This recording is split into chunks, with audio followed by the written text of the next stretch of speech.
Shalom à tous et à toutes.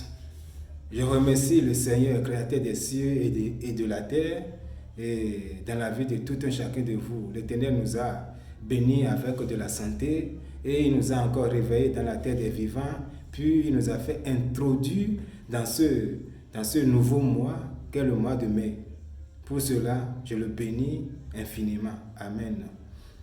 Je vous souhaite la bienvenue, mes frères et sœurs, dans ce nouveau mois, le mois de mai. Je vous souhaite la bienvenue.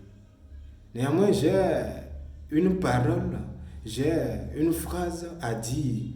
Mais cette phrase, je souhaiterais dire cette phrase tout d'abord en hébreu avant de la dire en français. Et pourquoi est-il si nécessaire pour moi de dire d'abord cette phrase en hébreu? Pourquoi pas ne pas la dire directement en français? Tout simplement, dans ce monde, si tu veux faire quelque chose et avoir du succès, il faut toujours consulter l'Éternel. Dans toutes tes entreprises, tout ce que tu fais, petite soit cette chose, grande soit cette chose, il faut toujours consulter Dieu avant d'entreprendre tout ce que tu vas entreprendre. Si tu ne consultes pas Dieu, tu ne vas jamais réussir dans tes entreprises. Et c'est la raison pour laquelle il est nécessaire à ce que je dise cette phrase d'abord en hébreu. Puisque le monde même nous parle. Si nous voyons les animaux, l'Éternel Dieu utilise les animaux, toutes choses pour nous parler, tout ce qui sont autour de nous. Il utilise ces choses pour nous parler, puisque l'Éternel nous parle toujours en parabole. Il utilise des symboles, des signes pour nous parler.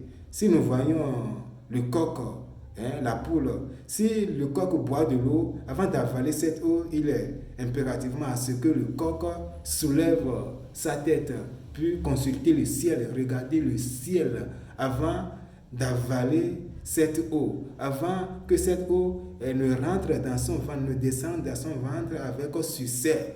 Qu'est-ce que le coq nous enseigne? Le coq nous enseigne qu'il faut toujours consulter l'Éternel, il faut toujours prier, il faut toujours demander la bénédiction de l'Éternel dans toutes choses avant que cette chose ne réussisse.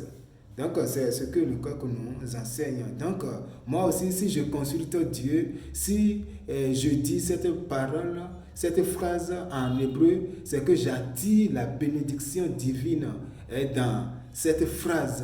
Et quiconque va répéter cette phrase que je vais dire après moi, alors cette personne a fait quoi? A invité Dieu de la guérison et Dieu de l'abondantité dans sa vie. Adonai Rapha, la personne a invité automatiquement sans le savoir Adonai Rapha dans sa vie, dans le mois dans lequel nous sommes, et un changement va s'opérer dans la vie de cette personne.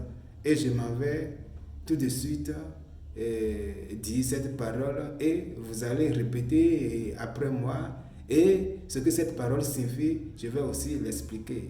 Shalom.